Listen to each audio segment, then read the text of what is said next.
COVID-19 recovery, helping Hoosiers recover financially, physically, mentally, and socially through services provided by Community Action of Greater Indianapolis. Services include energy assistance, child care, family support, education, training programs, transitional housing, and food assistance. COVID-19 recovery. Good morning, I'm Margot Ward. I'm a board member at Community Action Greater Indianapolis. And I'm Kelly Vaughn with WHMB TV 40, and we want to welcome you to COVID-19 recovery, where we're working to get through this pandemic together. And if you were watching, say, last week, you probably saw Al Bracken, who's on the board for CAGI, and then prior to that, Terrence White, who is the executive director of Community Action of Greater Indianapolis. But of course, today we have Margot Ward from the board. So welcome. Thank you. For your anchoring duties here on COVID-19. Happy to be here. Now, we talk about a number of things here on COVID-19 recovery, from vaccines to, do I wear a mask, do I not wear a mask? So, and we always ask our guest or host, so have you been fully vaccinated, and which one did you get? Absolutely. And my husband and I decided we were going to do the one and done, and we did the Speedway, which was pretty cool. Okay. And it was plain, simple, easy, went in, went out, didn't feel a thing. Okay. Still don't feel a thing. So it's been a while. Okay. Yes. Okay. So what's your message to folks out there who are watching? You have been through it. You've gotten the shot. What do you say? Because there is a certain segment of the population still, I don't know if we're at half or a third of the Indianapolis population that remains unvaccinated. What do you say? Well, I would say go and do it, because it truly, you don't even feel it. I personally had no side effects. My husband didn't either. We're both well over 60. And I know it's just the comfort of knowing that we have it. And it's pretty simple. And I just do believe that it's our duty, without being any force on anybody. It's just the more of us that get vaccinated, the less of us are going to get it. Right. Pretty simple. I agree with that. So, well, we have someone that we're going to talk to today. Her name is Cynthia Bates. She is President, General Manager of Presidential Properties, LLC. She's over the Jewel Center. You've probably been there at some point, which is located just south of 34th. And is it Illinois, Cynthia?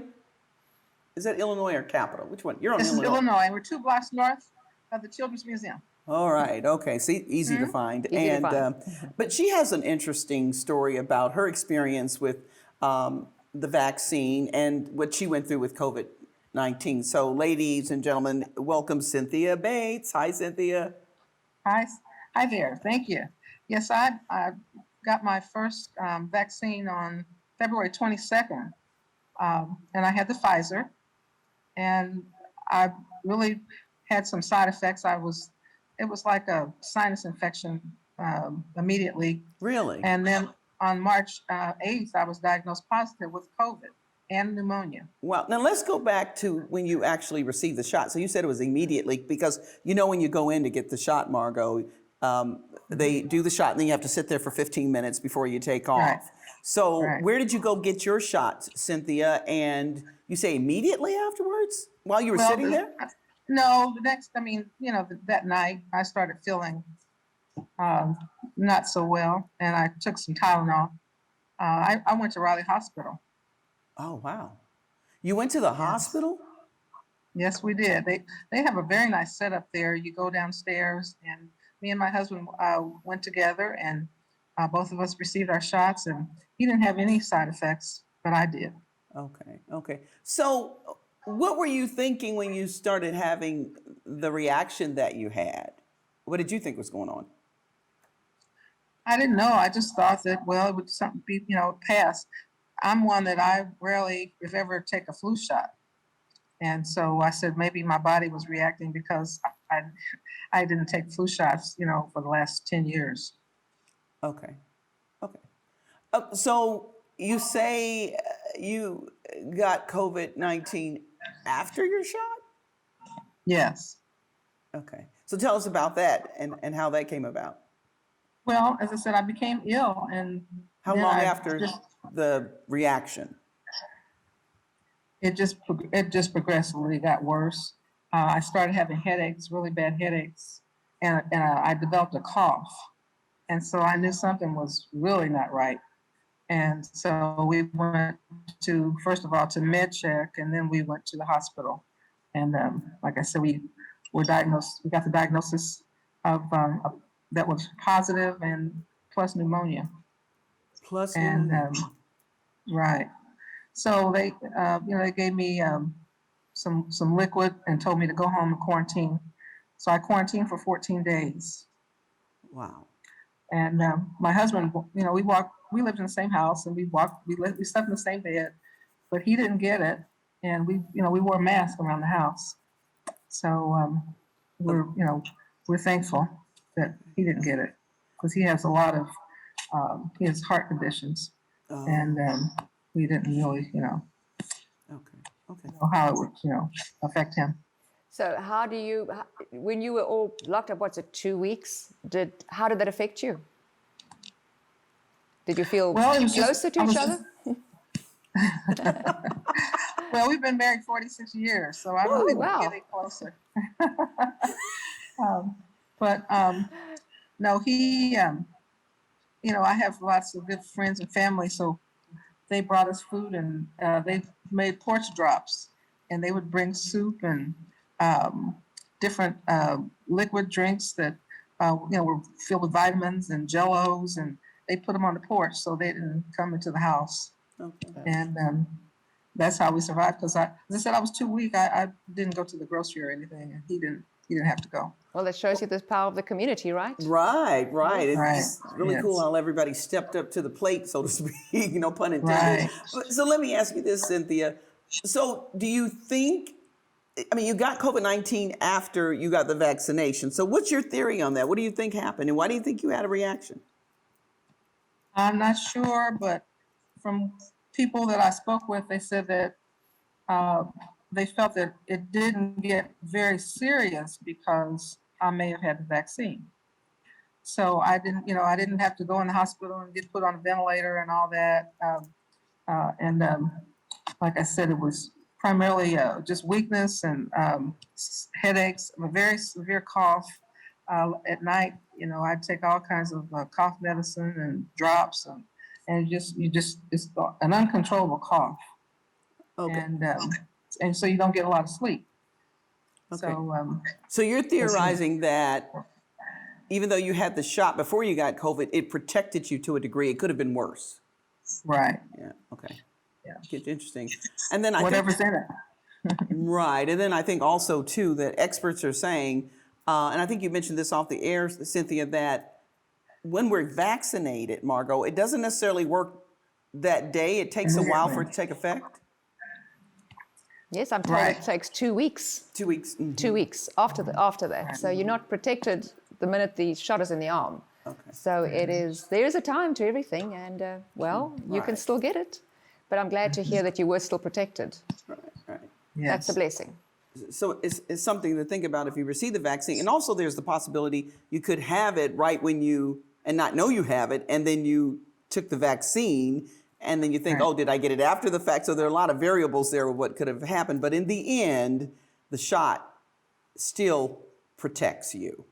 Would you Right. agree, Cynthia? You went through it. What do you say? Right, definitely, because I'm around a lot of people, and I was really, wearing masks all the time, washing my hands, using the sanitizer, spraying the Lysol, and we were really trying to be safe and sanitized, and I still got it. I know, don't you hate that? You've done everything and you still Yes. get it. But still, folks, and that's a question now that the mask mandate is lifted in some parts of the state and will be lifted in Marion County. So what are you going to do? Are you going to wear your mask? What's your plan once all these, mandates are lifted? I'm definitely going to continue to wear a mask when I'm around people, because people sneeze and they cough, and you don't know what they have, and it just happens so fast. You can't, there's no time to react to cover your face or get away from them. Okay. It's kind of like seat belts. Initially, we were, you hated wearing one, and now you can't go without it. And it's the thing with the masks. I've gotten used to it to a degree, And people say, well, it can protect you from COVID-19. Well, I may not get that next round of flu that goes around, and I don't want it if I don't have to. So, maybe from the beginning of time, we should have been doing more to protect ourselves. We just take so much for granted, and we do things the way we do them. But maybe there's another way to do it. So very quickly, tell us the name of your establishment again, if people want to get in touch with you for weddings and all that good stuff. The Jewel Event Center at 3333 North Illinois. We're 2 blocks north of the world's largest children's museum. Okay. And best, And you can reach me. I'm on Google, on Facebook. Okay. And, Yeah, I'm on Facebook. And Okay. Well, folks, check out Cynthia, the Event Center, because I'm sure she could use the business now. As you know, a lot of folks were shut down. And so we want to get her up and running again. Cynthia Bates, President and General Manager of Presidential Properties, LLC. Thanks so much for joining us. All right. And when we come back, we'll be talking about relationships, Margot. Yes. In the midst of the COVID-19 pandemic when we come back.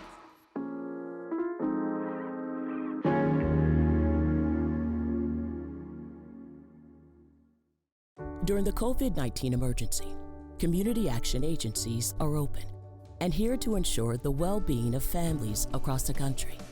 For over 50 years, we've been delivering life-changing services, solutions, and stability. Contact your local community action agency serving Boone, Hamilton, Hendricks, and Marion counties for help during the COVID-19 emergency. We can assist with masks, hand sanitizers, food, shelter, transportation, and more. Apply today. COVID-19 has changed how we spend weekends with the girls. Now it's time to take the first step that lets us get back to brunching instead of late-night munching. Before we can safely come together, we need the facts. As COVID-19 vaccines become available, you may have questions. Should I get it? Is it safe? Should I wait? It's okay to have questions. Now get the facts at getvaccineanswers.org so you can make an informed decision when vaccines are available to you.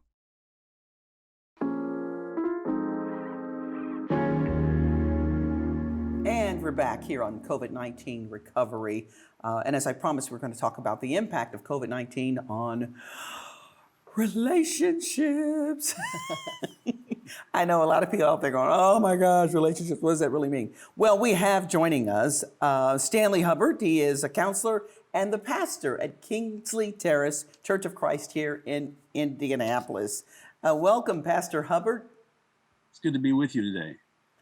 We're glad to have you, and we've got a lot of questions for you regarding relationships. And the first one I know that I have is the impact of COVID-19 on relationships. Let's talk about people's marriages to begin with.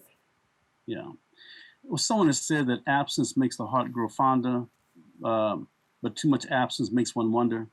The dilemma is that when you're living in a house with someone there and you're there 24/7, although you love them and care for them, it can put a strain in any relationship.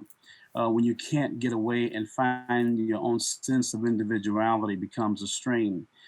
So can anyone be around someone they love all the time and never feel like it's too much? Well, I can't even be around myself all the time and I feel like it's too much. So there's a challenge in every relationship to find that healthy balance that can exist. In marriages, you share your life, but you don't surrender your life. You share part of who you are with your mate. You're sharing your lives together. And so too little opportunities to find your own individuality is unhealthy. It's essential that there are times you accept that there are times you need to yourself and times you need with your mate and sharing in the partnership. Because of the COVID scenario we've dealt with for over a year now, for some who are working at home, living at home all the time, around each other all the time, it can add a bit of strain. So it's still important to be able to find that healthy balance in a relationship where we respect, we do need some time to ourselves as much as time together. And this is added strain, not just strain in how we communicate with each other and address things with each other. It amplifies the things that are already challenges in a relationship and makes them sometimes larger than what they are. It's led to domestic violence and even children find themselves hurt. So there's scenarios taking place that are spin-offs from the dilemma of being stuck in a home together without finding an outlet from that experience. Not to mention, Margot, the financial issues that have risen from the lack of a job. So no job and I'm at home with that person. And children trying to get the internet time and do their homework done and get all their stuff done, and food has to be prepared, and somebody's got to do the dishes, and it's Right. kind of throws a little bit of a problem into that. Right, I would, I agree. So, what advice would you give? Because obviously, we are coming out of this to a degree.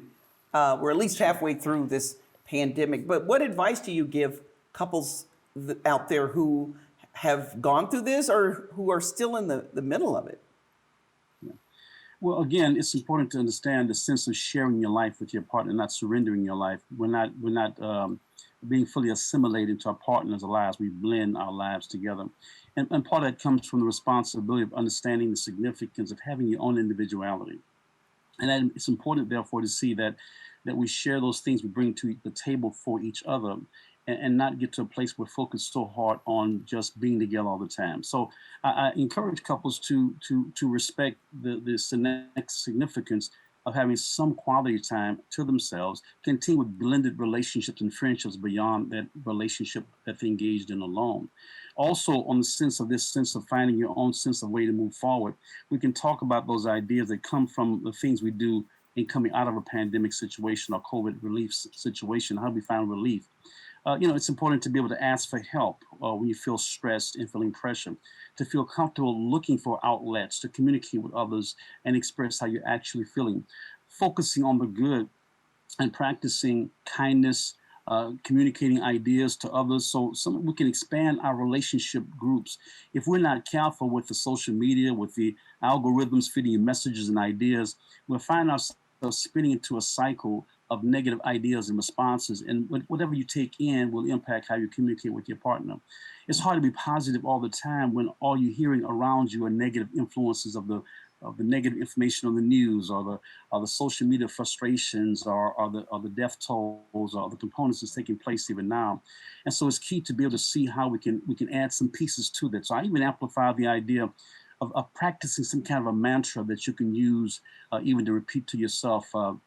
This too shall pass, or I'm going to pull through this, and I'm not going to face something I can't go through on my own, or with the connection with God. But it's key to have in your mind those ideas and those statements, those phrases that you can feed yourself. I've often said that if you don't believe what anyone else says, you will believe what you say. So be careful of what you say to yourself. If you're saying, I'm sick of this relationship, I'm tired of being around you, that frustration will feed out and come out in your communication.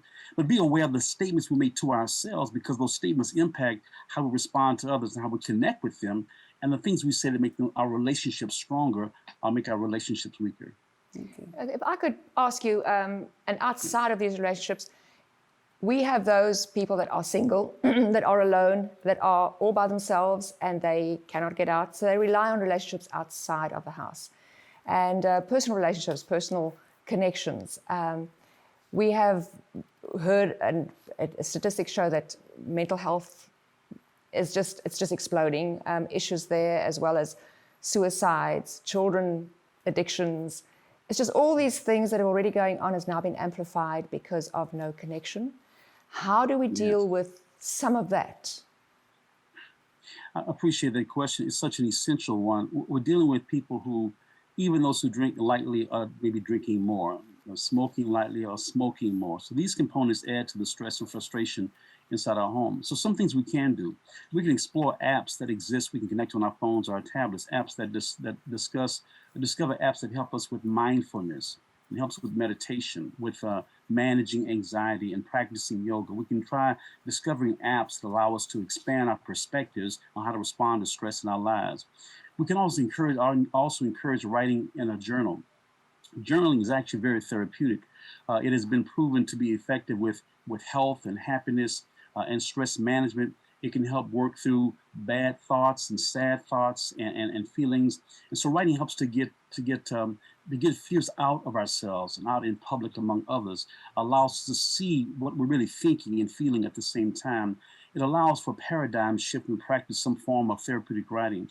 I also encourage staying truthfully informed. If you're single, stay truthfully informed and don't get caught up with conspiracy theories that feed you ideas that send you on these emotional trauma trips where you can't have control. Singles, as you alluded to, because now for many of them are more time at home, are meeting people online, which can be, again, a tricky scenario to face.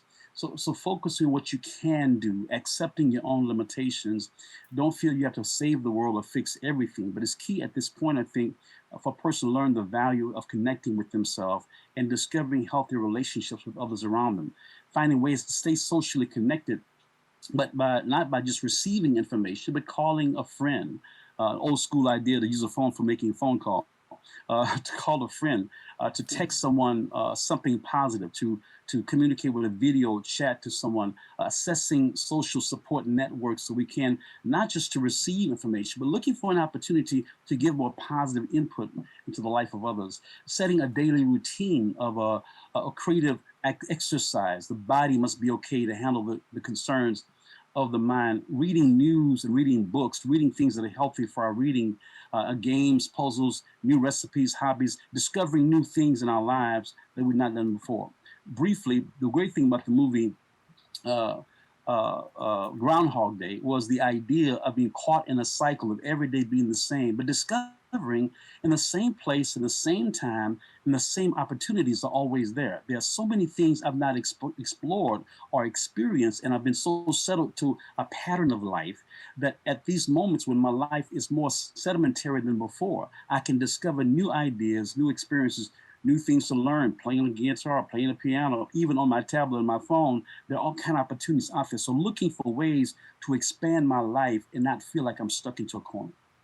If I could ask something here as well, how can we as a community, what signs can we pick up that maybe our neighbor is going through issues, or that maybe some children are having issues, that we could actually extend a hand and help those of us that can get around, that do have healthy relationships, and that have the power and the strength to be able to go out and help? How do we see the signs? How do we reach out? And what can we do as a community?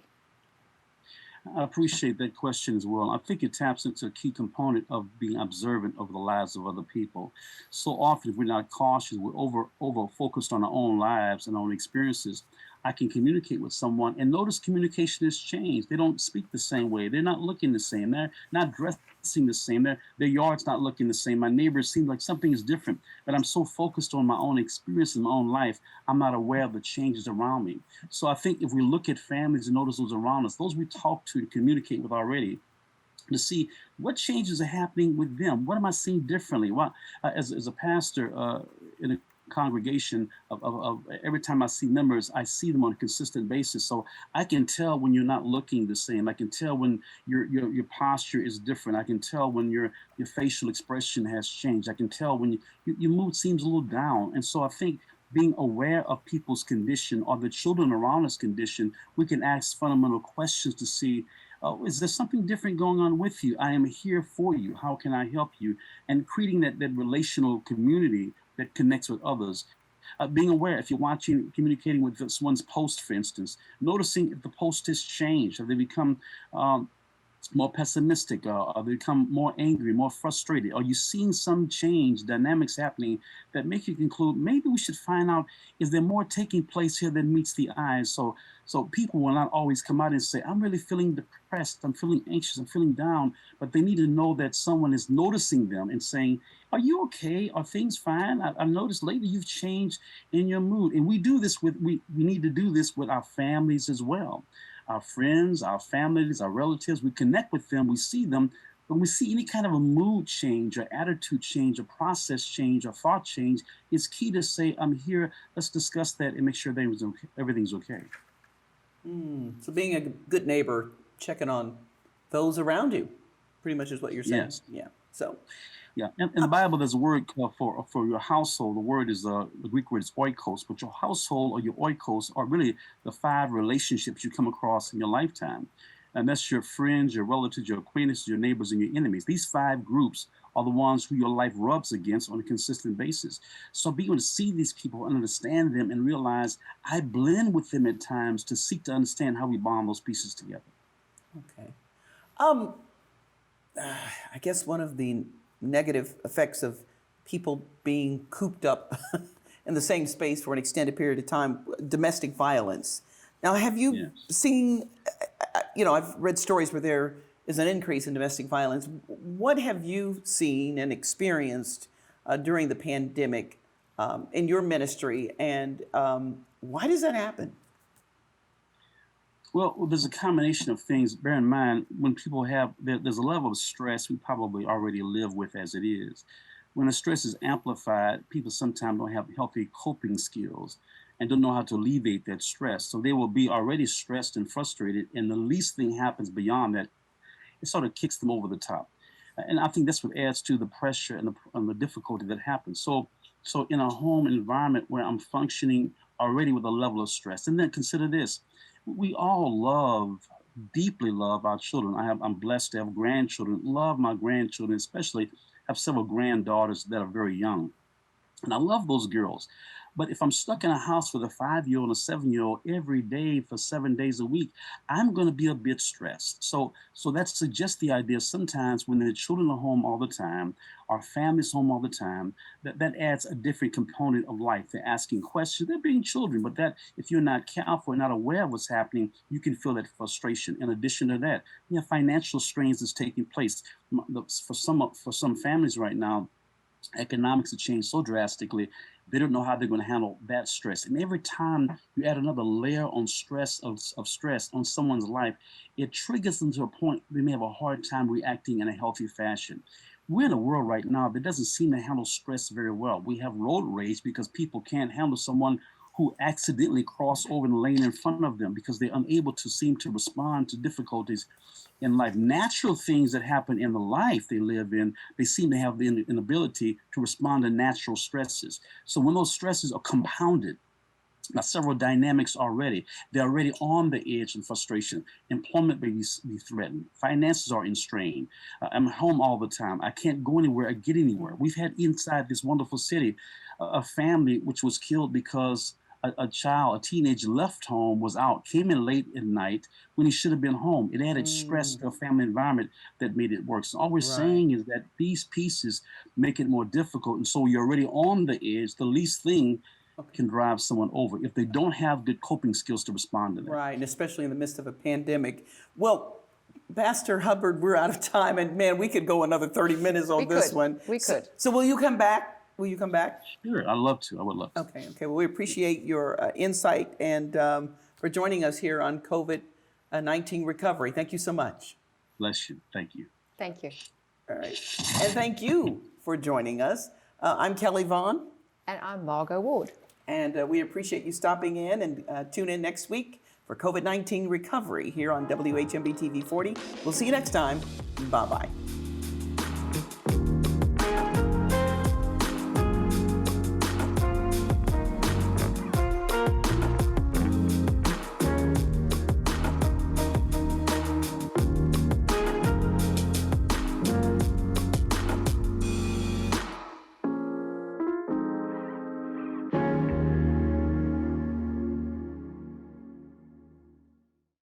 Let's get back to talking smack with the side of mac and cheese. Before we can safely come together, we need the facts on COVID-19 vaccines. To get the facts, visit getvaccineanswers.org so you can make an informed decision when vaccines are available to you.